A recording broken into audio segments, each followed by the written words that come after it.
Podcast. Real conversations with the people behind Bristol's businesses.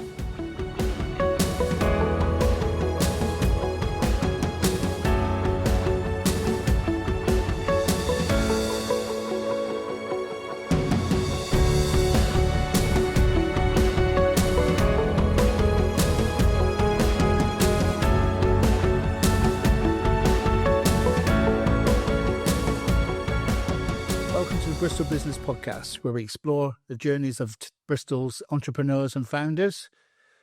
I'm Wayne, I'm your producer and today's host, and with me today is Jim Emsley. He's a founder and managing director of ELM Legal Services. Welcome, Jim. Hi, Wayne. Yeah, first off, it's not ELM, it's ELM. I beg. Okay. ELM Legal Services. It's something a lot of people perceive that it is ELM, but it's ELM as in the tree. I actually came from Essential Legal Management.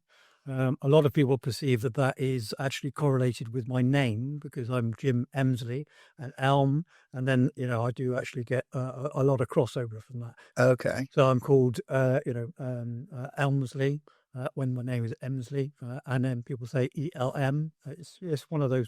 I assume that, yeah. Yeah. No, it's good. Oh, good. That's probably good to have on there then. To obviously answer some questions you get. So can you tell us more about ELM? ELM's been trading for, I would say, 25 years now.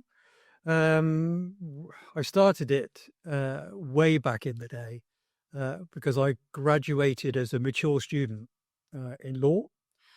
And then I was looking around for something that I could actually apply that to. Now, being a mature student, I didn't particularly want to go work in a solicitor's firm and be a skivvy under a training contract. So I looked around for something that I could fall into and embrace. And that's where wills, trusts and probate came about. So I started working with a gentleman who was selling wills, and he was in Woking. And then I went to work for a big trust corporation down in Weston-super-Mare. And then from there, I then set up on my own. In principle, I was actually doing a lot of the marketing for this trust corporation. And then in conjunction with that, I was able to learn how to not only get bums on seats, but to incorporate that into, the actual will process itself. So actually drafting and such like. So, yeah, it was a journey. Yeah, sure. So are you from around Bristol? Yeah, absolutely. I mean, born and bred, Hotwells. That's where I was brought up, and then across Bristol, St Anne's. I went to school in St George, so Russelltown Avenue. It's all changed down there now. It's all the academy and in Barton Hill. Yeah.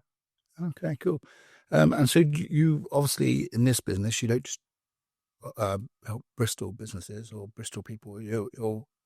We're pretty nationwide. Yeah. I mean, started out with working in conjunction with the Trust Corporation, and then when I started, we were phoning around a lot of different places, different regions within the country. And then what I would do is I would then go and source a individual who would then be able to furnish those appointments in that particular location. Okay. So we would go and hire people we had people in Swindon, we had people up as far north as Carlisle, we had people in Nottingham, we had them all over the place. So, and then what we would do is we would then go and buy telephone numbers. And then we would phone people to find out whether they had a last will and testament in place, and if they didn't, we would then send them out a letter, and then we would follow that up as a lead. Okay. So, what makes ELM different to other people in this industry? I think there's two tiers here. You've got what's called your regulated industries, which are for all intents and purposes the solicitors. And then you've got an unregulated arm, which is where ELM sits. Now, in that unregulated arena, there are bad actors and there are good actors. Now, ELM is definitely a good actor in the fact that and I am very strong on this, we strongly drive with customer journey. So it's looking at how that particular individual enacts or it integrates with the business itself. And we're a lot more friendly than, a lot of solicitors, and, because we have an understanding of a particular situation that somebody might find themselves in. So, that's what makes us stand apart, really. It's a scary thing for a normal person to go to walk to the solicitor's office. You automatically feel on edge, Yeah, from personal exactly. experience. So, I try to make it as comforting as is feasibly possible. I try and take that edge away from it being something which you don't want to talk about. I mean, end of life, it's not a particularly nice thing to think about. 7 out of 10 people in the UK don't actually have a valid will in place. So that's, 70% of the population. And they don't want to talk about it. And it's the real thing here is actually getting the population of the United Kingdom to think about this because it's inevitable. It's not as though, it's not going to happen. It's like death and taxes. It's going to happen to every single one of us. it's one of those things, isn't it, where people just put that off to another day and then suddenly. Sometimes a lot of people perceive that there is tomorrow. So the way that they do that is, they'll put it on the fridge, especially New Year, oh, I'm going to make a will this year. Yeah. I'm going to put it on the fridge. And then life gets in the way, kids, schooling, this, that, and the other, blah, blah, all that kind of stuff. And it just gets pushed right down to the bottom of the list. And then another year goes by and they're like, this year I'm going to do it. And they get pushed down again. Usually what happens is it's a catalyst. It's usually an event, a life-changing event, which will push somebody into it. So, somebody passes away and then they don't have a last will and testament. And then there's a whole storm of complication, which doesn't really need to be there. And then those individuals are like, that isn't happening to me. I'm going to go and make a last will and testament. But then in saying that, I do know of situations and families that have gone through absolute hell and high water. And then we've gone back to them and said, look, you need to make oh yeah, we'll do it. Oh yeah, no, we will do it. Yeah. Oh, we will do it. And, they're just making a rod for their own back, really, at some point in the future. So, yeah, it's one of those things that just needs to be discussed more. And that conversation has to happen with families, So Christmas is a good time to sit down. I know I'm going to talk about a will at Christmas, but you've got the whole family there. Yeah. You've got a lot of people don't want to talk about it because, their kids are here, there and everywhere. But if you've got everybody together at the same time, just broach that conversation. It's like, right, okay, well, I want to make my last will, and this is what I want to do about it. How do you feel about it?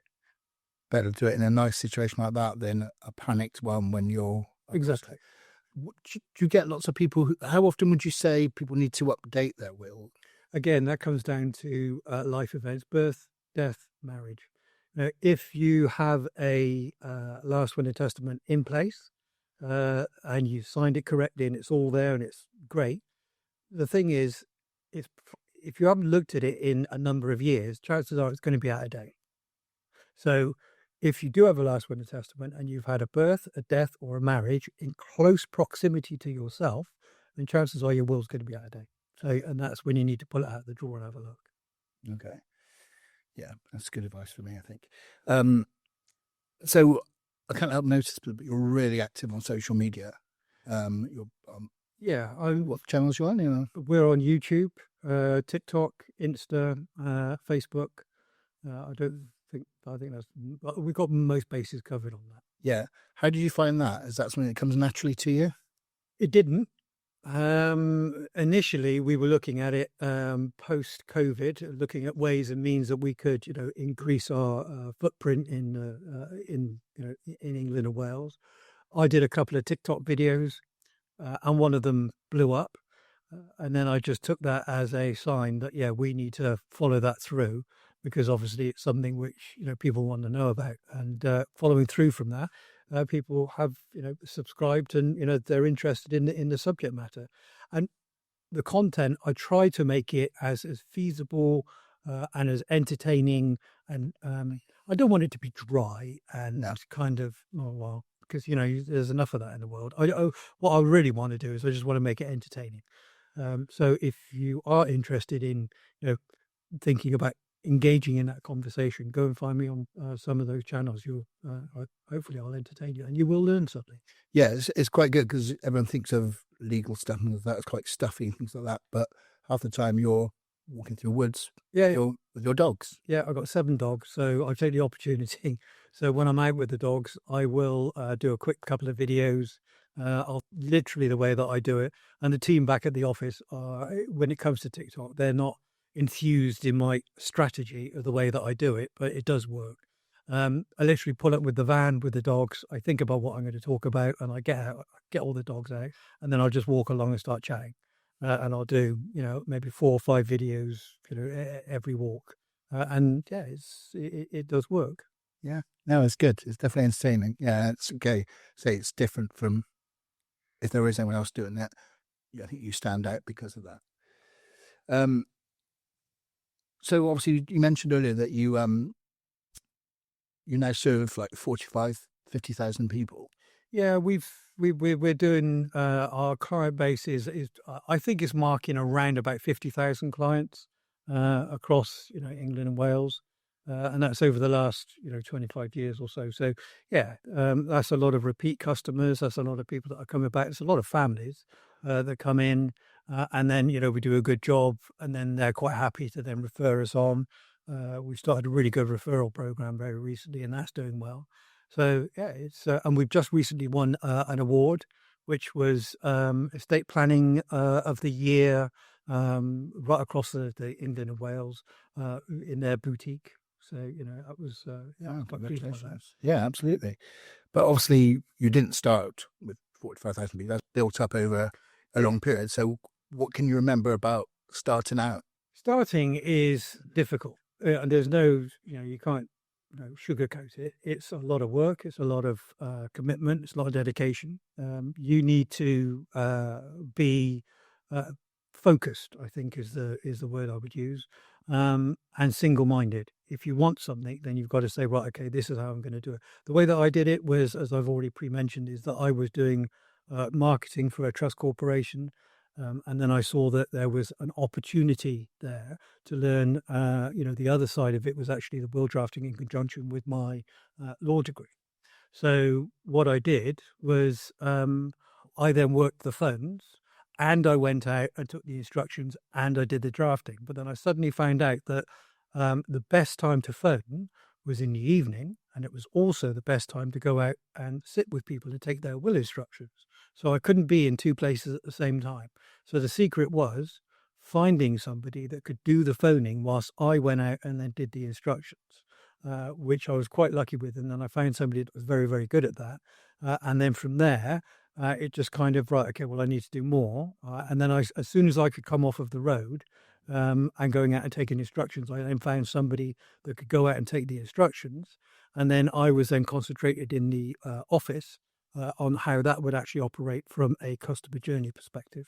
Okay. And then it was just scale or delegate and scale. So is that one of the biggest learning lessons, that you have to delegate and you have to kind of seek people to help you? Yes, you've got to pick the right people. It doesn't matter whether you're selling widgets or wills. If you don't have the right team, then you might as well just give up on day one.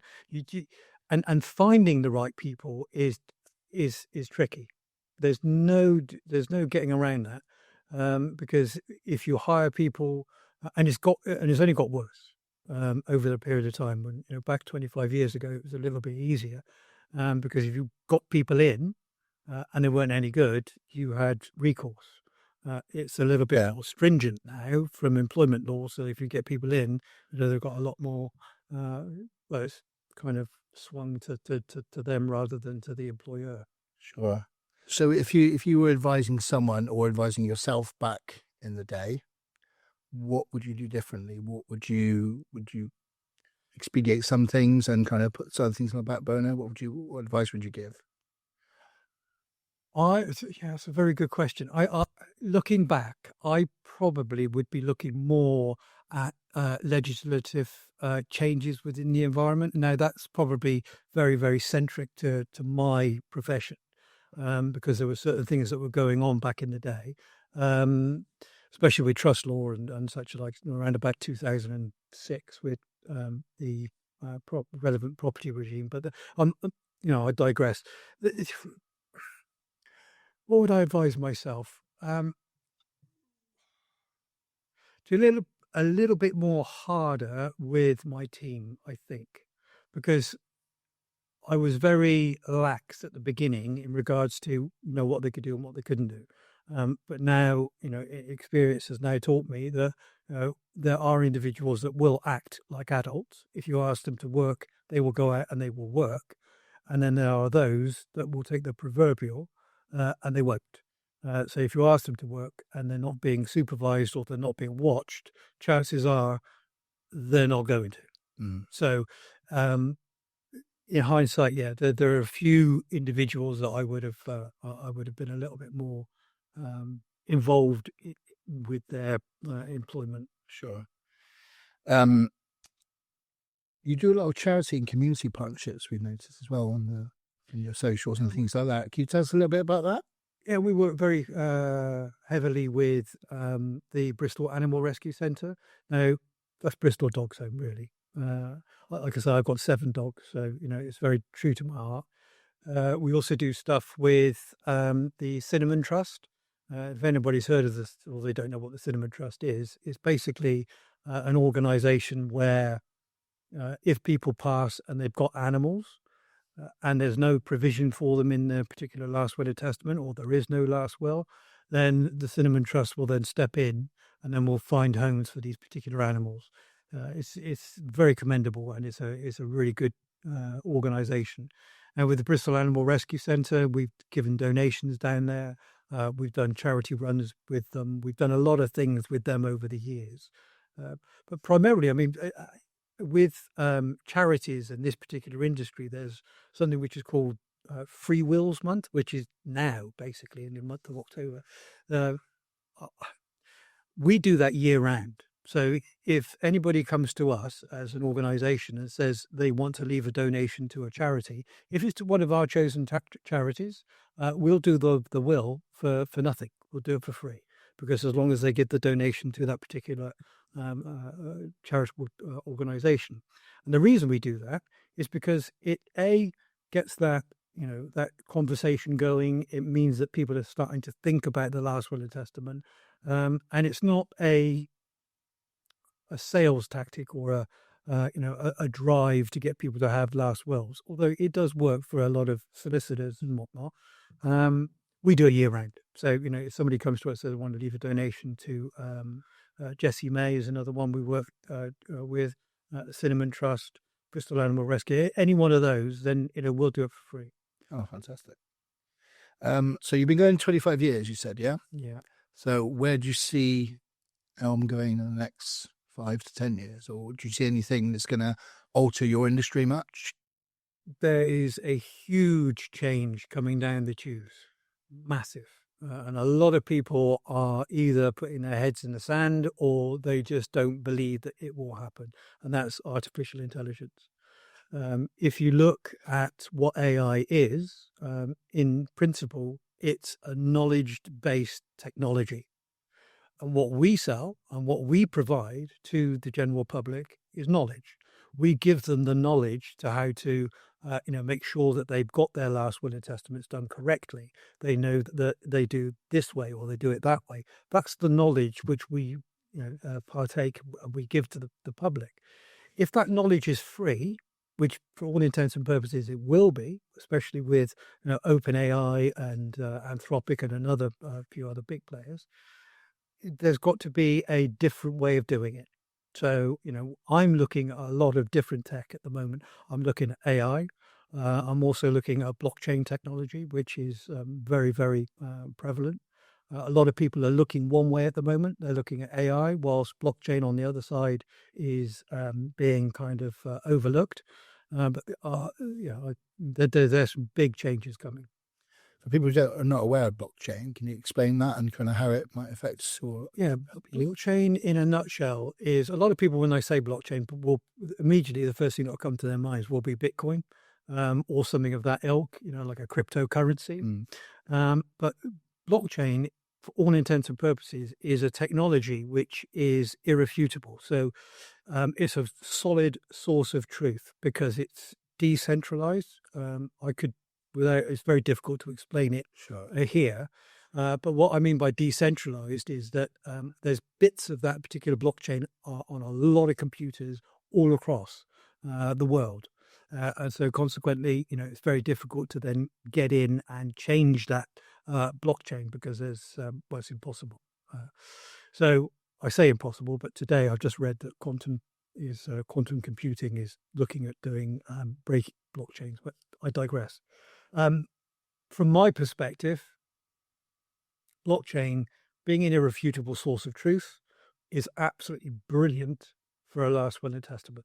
Because if you put a last will and testament on a blockchain, then it gives it absolute 100% clarity and it gives it 100% security because it can't be changed. And there's an audit trail for everything that happens with that particular document on that particular chain. So as a direct consequence, if you update it, if you change anything, if you move anything, then all of that is recorded all the way through your life. And that technology will be utilized. The only thing that's holding it back currently is the fact that our industry is regulated via a act of parliament that went through in 1837. Now, just to put that into perspective, 1837 is the year Queen Victoria came to the throne. And that is 2 years before the Ford Model T. So before motor cars, before any of that, that's the legislation that we are running to in our particular industry, 1837. And part of that is it's saying that we have to have wet signatures. So when you sign the last will and testament, you have to sign it, being the testator, in ink, and then you have to have 2 other people watch you sign it as witnesses. So that's what we call wet signatures. That is so archaic. That is so old school. It's phenomenally, especially with tech, you can change all of that around so that you can have digital signatures. Everyone's heard of DocuSign. Everyone's heard of PDFs. A lot of this can be utilized. And this year, 2025, there was a white paper which went through for reform of this, and they've agreed it. And they've said, yes, okay, we are going to allow digital signatures. So the white paper's been sort of agreed, but it's been kicked into the long grass again because it's now got to pass through, if anybody knows about legislation, but it's got to pass through Parliament.